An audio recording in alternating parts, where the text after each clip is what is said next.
So hello students.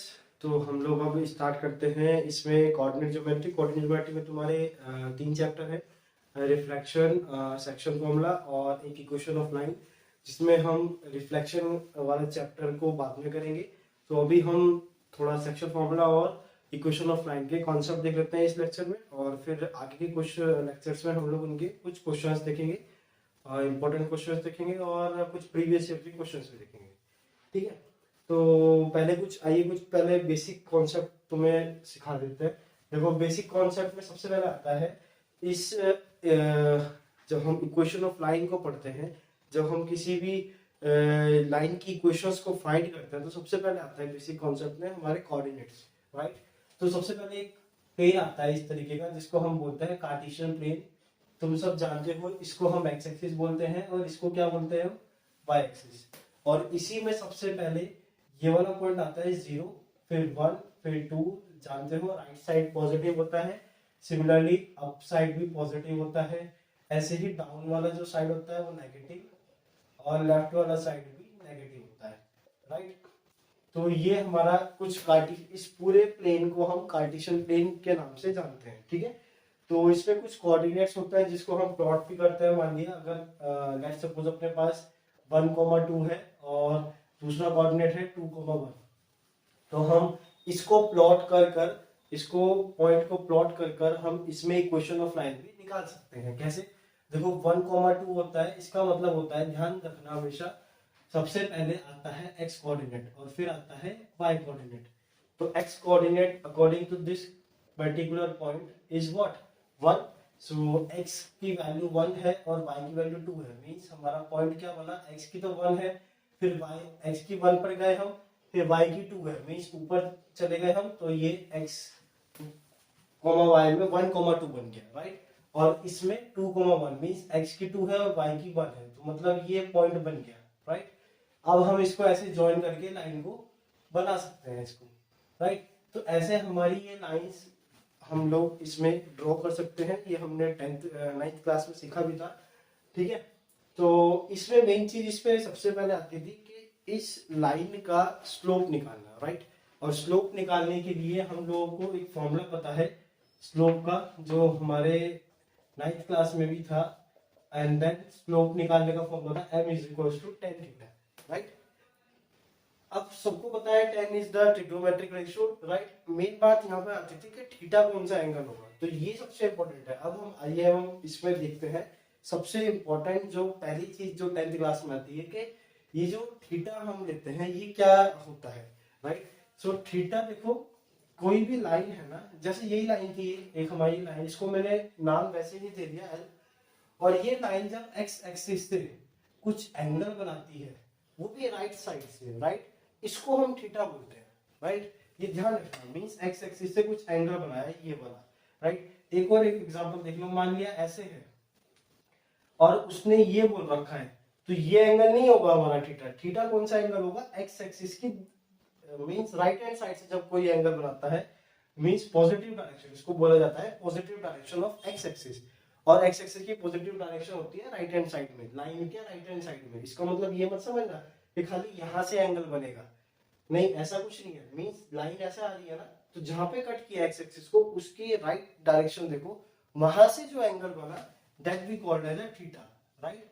तो अगर जैसे एक एग्जांपल के रूप में तुम्हें बताता हूं, देखो जैसे एक लाइन दे रखी है कुछ इस प्रकार से, और उसने बोला ये एंगल दे रखा है लेट्स सपोज 110, राइट। तो क्या हमारा थीटा यहाँ 110 होगा? नहीं, हमारा थीटा यहाँ पे क्या होगा, ये वाला एंगल होगा, दिस एंगल, ये जो x एक्सिस के पॉजिटिव डायरेक्शन से बनता है। और ये एंगल कितना होगा, तुम जानते हो ये पूरा एंगल कितना बनता है, पूरा एंगल बनता है 180 डिग्री। तो हमारा यहाँ जो थीटा होगा 180 में से 110 माइनस कर दोगे तो ये वाला निकल जाएगा angle, so that is what 70 degree. तो थीटा हमारा यहाँ पे क्या होगा, 70 डिग्री। और याद करो, इस थीटा को हम लोग क्या बोलते थे 9th क्लास में, इस थीटा को हम बोलते थे inclination, right. So this theta we called as inclination, है ना। और जब ये थीटा की वैल्यू तुम यहाँ पुट करोगे और फिर वहां से ट्रिग्नोमेट्रिक रेशियो जो ये tan है, और tan थीटा की वैल्यू को जब फाइंड करोगे, तब तुम्हारा उसमें क्या आता था, स्लोप, किसी लाइन का स्लोप आता था, राइट। चलो, तो किसी लाइन का स्लोप निकालना जरूरी क्यों था, क्योंकि हमें उसके बाद यहाँ पर इक्वेशन ऑफ लाइन भी फाइंड करनी होती थी। और इक्वेशन ऑफ लाइन फाइंड करने के लिए स्लोप एक मोस्ट इंपॉर्टेंट फैक्टर होता था वहां पर, राइट। चलो खैर अभी उसको 2 मिनट के लिए साइड रखकर हम लोग बात करते हैं कुछ सेक्शन फॉर्मूला और मिड पॉइंट फॉर्मूला के बारे में भी। देखो सबसे पहले जो मैंने कोऑर्डिनेट बताए थे तुम्हें दो, जैसे एक लाइन में दो कोऑर्डिनेट्स है, ठीक है। अच्छा मिड पॉइंट फॉर्मूला सिंपल एक ऐसा फॉर्मूला होता है जिससे हम किसी दो कोऑर्डिनेट के बिल्कुल मिड का पॉइंट निकालते हैं, राइट। मींस जैसे एक लाइन दे रखी है कोई भी, मान लिया कोऑर्डिनेट है 1 को, अभी चलो देख लेते हैं एक पर्टिकुलर एग्जांपल ले लो, एक है 3,1, ठीक है।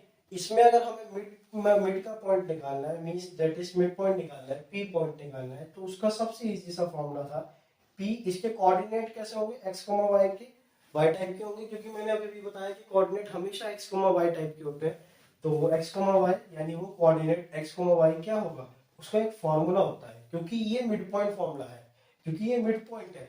ध्यान रखना कि ये मिड पॉइंट गिवन है, सिर्फ ये मत समझकर मत इसमें मिड पॉइंट फॉर्मूला लगा देना कि ये सेंटर में दिख रहा है, ऐसा कुछ नहीं होता मैथ्स में, ये बात तुम जानते हो, राइट। तो मैथ्स में कभी भी ये मत समझना कि this is the centre point of this A B, है ना, बाय जस्ट लुकिंग दैट, है ना, अनटिल अनलेस कि ये कहा ना गया हो कि P is the mid point, ठीक है।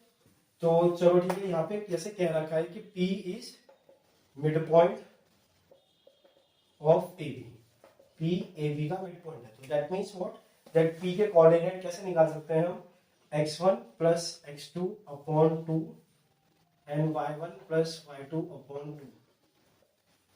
मीन्स कि देखो ये ए बी का मिड पॉइंट है ना, सो ए का कोऑर्डिनेट क्या है 1,3, तो इसका x1 ये होगा और y1 ये होगा, राइट। और ऐसे ही यहाँ पर ये x2 होगा और ये y2 होगा, राइट। तो इसके कोऑर्डिनेट कैसे निकाल पाओगे इजीली, इस पी पॉइंट के कोऑर्डिनेट कैसे निकाल पाओगे, x1 जो कि यहाँ पे है 1 प्लस x2 जो कि यहाँ पर है 3 अपॉन 2 होगा, y1 जो कि यहाँ पर है 3 प्लस y2 जो कितना है 1 अपॉन 2। अच्छा मुझे ये कैसे पता चला कि ये x1 y1 है, ये x2 y2 है, ये क्योंकि ये एक a पॉइंट का कोऑर्डिनेट है, और a पॉइंट का कोऑर्डिनेट का मतलब है कि हमने जैसे कोई भी कोऑर्डिनेट होता है वो x और y होता है, उसमें x कंपोनेंट होता है y कंपोनेंट होता है। तो ऐसे ही इसमें मैंने इस वाले को क्या मान लिया, क्योंकि ये स्टार्टिंग में लिखा हुआ है तो इसलिए इसको मान लिया पूरे को x1 और y1, ठीक है।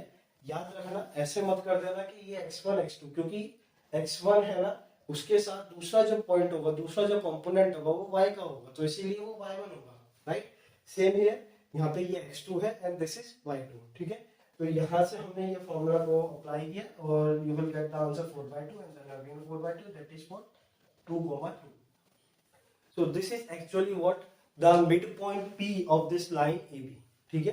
तो मिड पॉइंट का एक छोटा सा फॉर्मूला था जो तुम लोगों को ये याद करना था, ठीक है, ये रिमेम्बर करना था, ये जनरली ये सभी बच्चों को याद भी करता है, ठीक है। लेकिन इसमें कई बार ना क्वेश्चन अलग अलग तरीके से देता है, वो क्वेश्चन ऐसे नहीं देता कि डायरेक्ट के मिड पॉइंट फाइंड करो, ठीक है। क्वेश्चन वो डिफरेंट तरीके से देता है, मींस कैसे कि कभी कभी वो कहता है मिड पॉइंट दिया हुआ है और ये कोऑर्डिनेट फाइंड करो, इसी क्वेश्चन को क्या कहेगा मिड पॉइंट दिया हुआ है और ये कोऑर्डिनेट फाइंड करो, ठीक है। तो ऐसे केस में भी पर हम मिड पॉइंट फॉर्मूला ही लगाएंगे क्योंकि ये मिड पॉइंट ऑलरेडी गिवन है, ठीक है। तो खैर चलो क्वेश्चन तो हम जब करेंगे तब करेंगे, अभी फिलहाल थोड़ा सा आगे बढ़ते हैं। ये तो मिड पॉइंट फॉर्मूला था जो मैंने तुम्हें एक बार छोटे सी क्वेश्चन के रूप में समझाया। देन आगे देखो, आगे एक होता है इसमें सेक्शन फॉर्मूला, ठीक है, ये ध्यान रखना, ये बहुत इंपॉर्टेंट है सेक्शन फॉर्मूला। सेक्शन फॉर्मूला क्या होता है, अच्छा अभी तो मैंने बताया सिर्फ दो कोऑर्डिनेट के बीच में अगर कोई कोऑर्डिनेट निकालना है तो उसके लिए लगा दो मिड पॉइंट फॉर्मूला। दूसरा होता है अगर कोई दो कोऑर्डिनेट दे रखे हैं, लेट्स सपोज ये मैं एक वैसी कार्टेशियन पेज बना के समझा रहा हूँ तुम्हें, और एक लाइन दे रखी है, राइट, और उसने बोला इस लाइन पे ये वाला कोऑर्डिनेट है, let's suppose 0,4, let us consider this point भी 0,4 और इसको मान लिया हमने 4,0, ठीक है। और इसने बोला कि एक ऐसा पॉइंट बताओ P जो इसको 1:2 में डिवाइड कर रहा है, जो इसको 1:2 में डिवाइड कर रहा है। अच्छा एक बात और ध्यान रखना इसमें, चलो वैसे वो क्वेश्चन के दौरान ही समझाएंगे, लेकिन एक बात ध्यान रखना है जिसकी तरफ ये पॉइंट P होगा ना, ऑब्वियस सी बात है वो वाला पार्ट छोटा होगा, राइट ना। मीन्स अगर ये पॉइंट ये मैं A मान लूं, इसको B मान लेता हूं, और मैं बोल रहा हूँ ये 1:2 में डिवाइड कर रहा है पॉइंट पी ए बी को, राइट।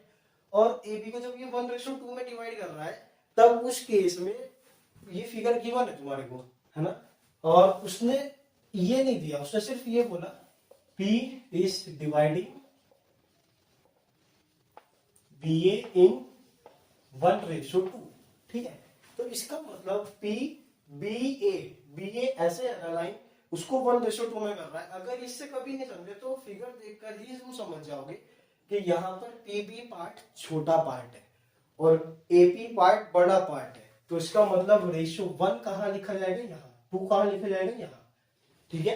अगर फिगर गिवन नहीं है, लेट्स सपोज अगर फिगर गिवन नहीं होती इस केस में, तो हम कैसे लिखते, तब ऐसे लिखते अगर P is dividing P in 1:2, figure given नहीं है, लेट्स सपोज मान लो कि फिगर गिवन नहीं है, तो उस केस में बस सीधा सीधा ये देखते, अच्छा पहले B लिखा है, इसका मतलब P जो है वो B को तो 1 में और A को 2 में ऐसे डिवाइड करेगा, ठीक है। B के पास तो उसका कितना पार्ट आएगा, 1 पार्ट, और A के पास कितने पार्ट आएंगे, 2 पार्ट आएंगे, ठीक है। मतलब फिर हम अकॉर्डिंग टू द नेम लिखते, जो जैसे अगर BA लिखा है तो B पे 1 लगा दो, A पे 2 लगा दो, इस तरीके से तुम लोग इसको ध्यान में रख सकते हो, ठीक है। अदरवाइज क्वेश्चन में अगर गिवन है फिगर तो बहुत ही आसान हो जाता है कि क्या रेशियो है, अदरवाइज क्या कुछ भी दिया हो डजंट मैटर, क्योंकि सिंपल तुम देख सकते हो B के पास है P, तो ऑब्वियस सी बात है दैट इज द 1, ओके। अच्छा, तो हम उस केस में इस P के कोऑर्डिनेट कैसे निकाल सकते हैं, मींस अगर कुछ रेशियो दिया हुआ हो तो हम लोग कोऑर्डिनेट को कैसे निकाल सकते हैं, तो उस केस में लगता है हमारा सेक्शन फॉर्मूला। अगेन देखो मैं क्या लिख रहा हूँ, पी एक्स वाई का मतलब अगेन कोऑर्डिनेट निकाल रहा हूँ किसके, पॉइंट पी के। अच्छा, उसका फॉर्मूला क्या होता है, उसका फॉर्मूला जनरली मैं याद नहीं कराता, उसका डायरेक्ट तुम लोग एक पैटर्न के साथ तुम लोग इसको निकाल सकते हो, फाइंड कर सकते हो। मैं इस लाइन को ना, देखो इस लाइन को तुम क्या करो, इस लाइन को ऐसे लिख दो 0,4, और इस लाइन को लिख दो b को 4,0, और p ये है, तो ये वाला पार्ट 1 था, ये वाला पार्ट 2 था। इस लाइन को उठा के मैंने ऐसे लिख दिया। अब क्या करो, अब सीधा सीधा पैटर्न लगाओ, 2 की मल्टीप्लाई क्रॉस में मल्टीप्लाई करना, 2 की मल्टीप्लाई 4 के साथ, 1 की मल्टीप्लाई 0 के साथ। तो कैसे, 2 मल्टीप्लाई 4 प्लस 1 मल्टीप्लाई 0 अपॉन, और इन दोनों को ऐड कर दो, 2 प्लस 1, राइट। अब फिर 4 सिमिलरली ऐसे ही 2 की मल्टीप्लाई आप किसके साथ करोगे, y वाले के साथ, मींस क्रॉस में ही करना है अपने को, तो 2 की मल्टीप्लाई 0 के साथ प्लस 1 की मल्टीप्लाई आपकी बार 4 के साथ अपॉन 2 प्लस 1, राइट। अगेन ध्यान रखना हमेशा क्या आएगा नीचे, यहाँ पर जो रेशियो है उनका एडिशन आएगा, ठीक है। तो हमेशा ये ध्यान रखना कि क्रॉस में करना, पहले एक्स कोऑर्डिनेट को हमने क्रॉस में किया है ना, कैसे 2 की मल्टीप्लाई 4 के साथ करी, 1 की 0 के साथ।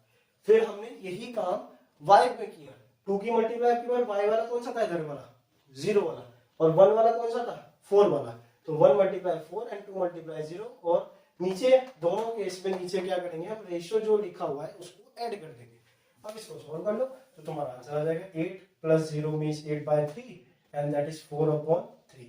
सो ये एक ऐसा पॉइंट था P जो इस लाइन को 1:2 में ऐसे डिवाइड करा था। तो ऐसे केस में जब हमें रेशियो निकालना होता है या फिर कोऑर्डिनेट निकालने होते हैं, रेशियो गिवन होता है, तब के उस जैसे केसेस में हम लोग क्या लगाते हैं, सेक्शन फॉर्मूला लगाते हैं। और सेक्शन फॉर्मूला का प्रोसीजर मैंने तुम्हें बता दिया कि हमेशा क्रॉस में ऐसे मल्टीप्लाई करना, ठीक है, ओके। देन आगे बढ़ते हैं थोड़ा सा, फिर उसके बाद आता है किसी लाइन की इक्वेशन को निकालना। किसी लाइन की इक्वेशन को कैसे निकालते हैं, देखो अब ये भी समझ लो, किसी भी लाइन की इक्वेशन को हम निकालते कैसे हैं। देखो सबसे पहले हमें एक फॉर्मूला पता होना चाहिए किसी लाइन की इक्वेशन को निकालने के लिए, और उसके लिए 2 चीज आवश्यक होती है, एक तो पॉइंट और दूसरा क्या, स्लोप। यानी एक तो कोऑर्डिनेट पता हो अपने को, पॉइंट जिसे बोलते हैं, और एक स्लोप पता होना चाहिए, तब हम किसी भी लाइन की इक्वेशन को फाइंड कर सकते हैं, ठीक है। जैसे मान लिया क्वेश्चन बोल दिया उसने, अच्छा पहले मैं तुम्हें इसका फॉर्मूला बता देता हूँ। तो उस केस में इक्वेशन ऑफ लाइन क्या होती है, उस केस में इक्वेशन ऑफ लाइन होती है y - y1 equal to slope x - x1, right. उस केस में इक्वेशन ऑफ लाइन ये होती है, जिसमें स्लोप जो मैंने बोला वो तो है m, राइट, और जो पॉइंट मैंने बोला वो क्या है x1 y1। ये चीज ध्यान रखना, ठीक है। ये बहुत स्मॉल सा कॉन्सेप्ट है, लेकिन ये चीज ध्यान रखना कि एक पॉइंट पता होना चाहिए और एक स्लोप पता होना चाहिए, ठीक है। अब इसमें क्या है, देखो स्लोप निकालने का तरीका, तीन तरीके से हम स्लोप को निकाल सकते हैं, ठीक है। मेनली अभी तुम्हारे लिए दो तरीके से हम स्लोप को निकाल सकते हैं। The first thing is what, अगर थीटा दिया होता है तो हम स्लोप का फॉर्मूला क्या लिख सकते हैं, टेन थीटा, राइट। थीटा की वन है तो टेन थीटा, अभी बताया था थोड़ी देर पहले। और अगर दो पॉइंट दिए हुए हैं, मींस थीटा नहीं दिया हुआ, उसने ऐसा बोला हुआ है कि एक लाइन है वो दो पॉइंट से पास हो रही है, एक पॉइंट है 1 1, एक पॉइंट है 2 2, ठीक है। दो पॉइंट से लाइन पास हो रही है, स्लोप नहीं बताया इसका, मतलब इसका ये नहीं बताया कि लाइन थीटा कितना एंगल बना रही है एक्स एक्सिस से, ऐसा कुछ नहीं बताया। तो ऐसे केस में हम फॉर्मूला क्या लगाते हैं, y2 minus y1 upon x2 minus x1। वही सेम केस जैसा अभी थोड़ी देर पहले बताया, x1 इसको मानोगे, y1 इसको, x2 इसको मानोगे, y2 इसको मानोगे, ठीक है। तो ऐसे हम इसका स्लोप को फाइंड कर सकते हैं। तो स्लोप पता होना चाहिए और x1 y1 एक पॉइंट पता होना चाहिए। जैसे हमें यहाँ एक पॉइंट पता है, ऑब्वियस सी बात है, पता है हमें एक पॉइंट, तो हम इस फॉर्मूले में डालेंगे और वैल्यू को निकाल लेंगे। अच्छा, यहाँ पे फॉर्मूले में जब तुम डालोगे और इसकी क्वेश्चन को निकालोगे ना, उस केस में ध्यान रखना सिर्फ स्लोप की जगह तुम डालोगे और तुम x1 और y1 की जगह पुट करोगे, और x और y एज इट इज ही रहेगा, उसमें नहीं पुट करेंगे, ठीक है ना। उसमें कोई भी वैल्यू को हम पुट नहीं करेंगे, x और y एज इट इज ही यहाँ पर रहेंगे, ठीक है। तो ये था इक्वेशन किसी भी लाइन के निकालने के लिए, ठीक है। अब इसमें बहुत सारे डिफरेंट डिफरेंट काइंड के क्वेश्चंस को फ्रेम किया जाता है, ठीक है। तो हम कुछ क्वेश्चंस इसके अभी बाद में डिस्कस करेंगे नेक्स्ट लेक्चर में। बाकी फिलहाल इसमें क्या कॉन्सेप्ट था कि यही स्लोप और पॉइंट निकालना। अच्छा, एक और मैं तुम्हें छोटा सा बता देता हूँ। मान लिया किसी ने बोला इक्वेशन ऑफ लाइन दे रखी है y plus 3x equal to 4, ऐसा कुछ दिया हुआ है, ठीक है। और हमें क्या करना है, हमें इसमें स्लोप निकालना है। इस केस में हमें क्या निकालना है, स्लोप। तब ध्यान रखना, देखो दो चीज बनाए स्लोप निकालने के लिए, एक तो थीटा, थीटा की वन है तो टेन थीटा लगा दो, एक ये दो पॉइंट की वन है तो ये फॉर्मूला लगा दो। लेकिन अगर हमें लाइन गिवन है, अगर हमें इक्वेशन ऑफ लाइन गिवन है, तो कैसे स्लोप निकालेंगे, तब स्लोप का एक फॉर्मूला भी होता है और वो एक ही बात है। बाकी वैसे मैं तुम्हें करके दिखाता हूँ। एक इक्वेशन हमने पढ़ी थी y equals to mx plus c, एक ये इक्वेशन पढ़ी थी। इस इक्वेशन में ना जो x का कोफिशिएंट होता है, मींस जो x के साथ लिखा होता है ये, दैट इज m, है ना, इसको हम स्लोप बोलते थे। तो ऐसे ही यहाँ पर देखो इस इक्वेशन में, इस इक्वेशन में अभी ये मत कहना कि x के साथ 3 लिखा हुआ है तो स्लोप m 3 हो गया, ऐसा नहीं है। क्यों, पहले इस फॉर्म में बनाओ, मींस पहले इसको ना y इक्वल टू समथिंग बनाओ, y की वैल्यू निकालो पहले यहाँ से। तो बताओ यहाँ से y की वैल्यू क्या आएगी, y की वैल्यू आएगी 4 माइनस 3x, ये आया भाई, 3x को डालेंगे तो माइनस 3x आया। अब देखो, अब इन दोनों को कंपेयर करो, x के साथ यहाँ क्या लिखा है m, तो यहाँ पे x के साथ क्या लिखा है माइनस 3, इसका मतलब दिस इंप्लाइज व्हाट कि m की वैल्यू कितनी होगी माइनस 3। ये बात समझ में आई ना। तो स्लोप, इस लाइन का स्लोप कितना हो गया माइनस 3, ये चीज ध्यान रखना, ठीक है। अच्छा, यही चीज को फॉर्मूले से भी देख सकते हो, मतलब अगर तुम चाहते हो कि नहीं हमें तो नहीं लेके जाना इसको ऐसे, क्या कोई फॉर्मूला नहीं है ऐसे, तो एक फॉर्मूला भी है छोटा सा, वो जो तीसरा फॉर्मूला ऐसा हो सकता है, वो हो सकता है, वो होता है formula coefficient of x upon coefficient of y। वो क्या फॉर्मूला होता है, minus coefficient of x upon coefficient of y। तुम देख सकते हो यहाँ से, अगर मैं यहाँ पे स्लोप का फॉर्मूला, ये फॉर्मूला लगाकर स्लोप निकालूंगा, तो इस लाइन में देखो, हम उधर नहीं लेके जा रहे हैं, हमें जनरल इक्वेशन है y और x, ध्यान रखना सेम तरफ होने चाहिए। उस केस में ऐसा नहीं है कि y ऑलरेडी ऐसे लिखा हो, मान लीजिए ऐसे लिखा हो और फिर तुम ये फॉर्मूला लगा लो, नहीं, ये गलत है, ठीक है। जब ये y और x सेपरेट लिखे हो तब तो तुम सीधा सीधा ये कंपेयर कर सकते हो, ठीक है। तब फॉर्मूला मत लगाना, ये फॉर्मूला जब लगेगा जब ये एक जनरल फॉर्म है। जनरल फॉर्म क्या बोलती है कि x और y दोनों के दोनों एक ही तरफ होने चाहिए, चाहे वो लेफ्ट साइड हो चाहे राइट साइड हो, डजंट मैटर, लेकिन एक तरफ होनी चाहिए, ठीक है। उस केस में तुम कह सकते हो माइनस x का कोएफिशिएंट कितना है 3, ठीक है, अपॉन y का कोएफिशिएंट कितना है यहाँ पे 1, तो स्लोप कितना आ गया माइनस 3। तो ये बात क्लियर है ना। तो यहाँ से हमने स्लोप को फाइंड किया, तो स्लोप हम ऐसे भी फाइंड कर सकते हैं। ठीक है, तो इसमें एक छोटा सा कॉन्सेप्ट मैंने तुम्हें बताया एक रिवीजन के रूप में। बाकी इसमें जो प्रीवियस ईयर्स में क्वेश्चंस आए हुए हैं या कुछ इसके इंपॉर्टेंट क्वेश्चंस है वो हम नेक्स्ट लेक्चर में डिस्कस करेंगे। ठीक है, तो ओके, ठीक है।